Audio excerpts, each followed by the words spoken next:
Tema campo gravitatorio. En el primer vídeo vimos campo escalar y vectorial, las leyes de Kepler y las fuerzas gravitatorias entre masas puntuales. También estuvimos viendo qué consiste la intensidad de campo gravitatorio. Bien, hoy vamos a ver la energía potencial gravitatoria y la velocidad, el periodo y la energía orbital. Bien, la energía potencial gravitatoria. El hecho de que una fuerza gravitatoria sea conservativa permite asociarle una magnitud escalar, que es la energía potencial gravitatoria. De modo que podemos calcular el trabajo realizado por aquella entre dos puntos dados. Dijimos que cuando una fuerza era conservativa, el camino no influía en la variación de la energía.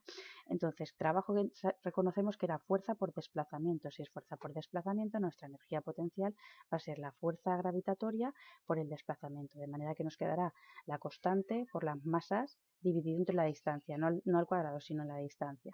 Entonces, esa energía potencial gravitatoria entre dos masas tiene sentido negativo, lo que indica que es una fuerza de atracción. Ese signo negativo también nos indica que la masa testigo se aleja de la masa fuente y que conforme se van alejando la energía potencial aumenta, acercándose hacia cero, como se puede apreciar aquí en la gráfica. ¿De acuerdo? Si la masa m se traslada desde cualquier punto P hasta el infinito y calculamos el trabajo realizado por una fuerza gravitatoria, obtendremos esta fórmula. Entonces, es la variación desde ese punto hasta menos la variación en el infinito. ¿De acuerdo? Es decir, la energía potencial gravitatoria de una masa en un punto P puede interpretarse como el trabajo que realiza el campo cuando la masa m se traslada desde ese punto hasta el infinito. También es aplicable a la energía potencial gravitatoria el principio de superposición que hemos visto que afectaba al campo gravitatorio y a la fuerza gravitatoria. Es decir, si el campo es creado por dos o más masas puntuales, la energía potencial gravitatoria también será la suma escalar de esas energías de interacción. ¿De acuerdo? Luego, el carácter conservativo del potencial gravitatorio. Bueno, pues el carácter conservativo del campo gravitatorio permitía asociar a la fuerza gravitatoria por unidad de masa una magnitud escalar, que es el potencial gravitatorio. Entonces, y se define pues eso, como la energía potencial gravitatoria que posee esa masa en dicho punto. ¿De acuerdo? Entonces, esto va a venir dado en julios partido kilos. Bien, esas son sus unidades.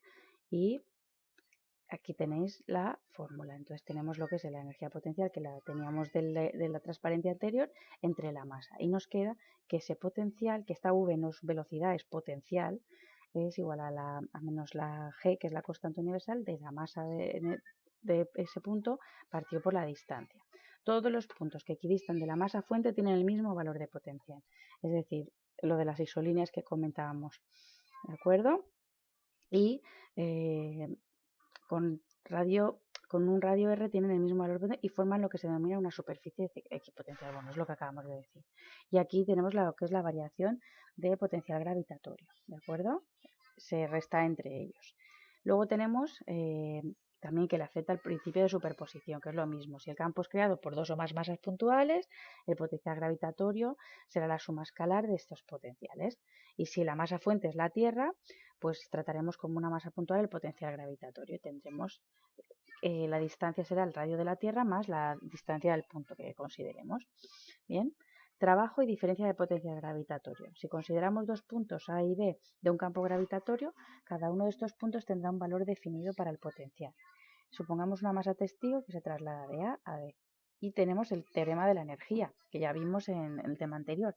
Sabemos que el trabajo que realiza el campo gravitatorio sobre la masa en un desplazamiento coincide con la variación de la energía potencial gravitatoria de una masa entre ambas posiciones, pero cambiada de signo, solo lo teníamos claro. Entonces, sacamos la energía potencial, sabemos que es masa por el potencial, lo sustituimos y entonces nos va a quedar que el trabajo de campo entre dos puntos A y B va a ser menos la m de esa masa de ese punto sobre por la variación de potencial. ¿De acuerdo? Y con estas fórmulas podremos ir haciendo ejercicios. Luego, como último punto, sí me gustaría hablar del movimiento de los satélites. Pues nos van a pedir el tipo de ejercicios, pues velocidad, periodo y energía orbital. Describiremos el movimiento de satélites alrededor de la Tierra. En todos los casos se supondrá que el satélite describe una órbita circular, no elíptica, como explicamos al principio del anterior vídeo. ¿Vale? Entonces la velocidad orbital será una velocidad lineal, que la tenemos aquí, con la que un satélite se traslada alrededor de la Tierra, describiendo una órbita cerrada. Suponiendo que el satélite tiene una masa m y que describe un MCU, entonces la fuerza centrípeta que tendremos que calcular será esa masa que tiene el satélite por la aceleración centrípeta.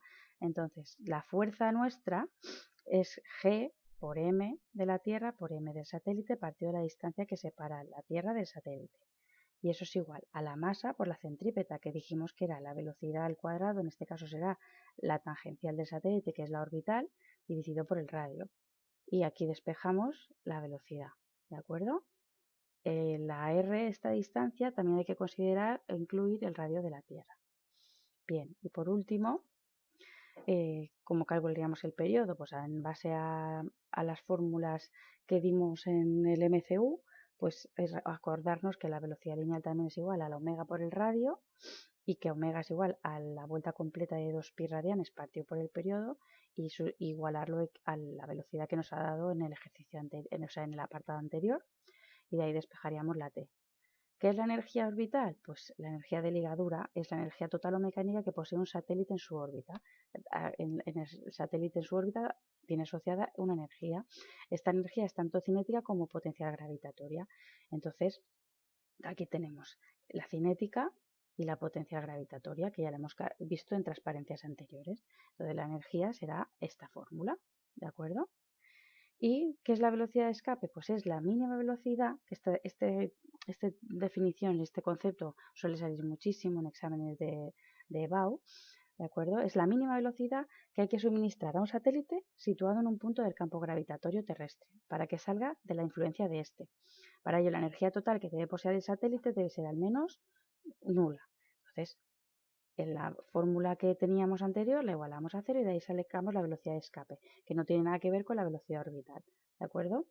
Entonces, con esto concluimos el segundo vídeo de lo que es el tema campo gravitatorio.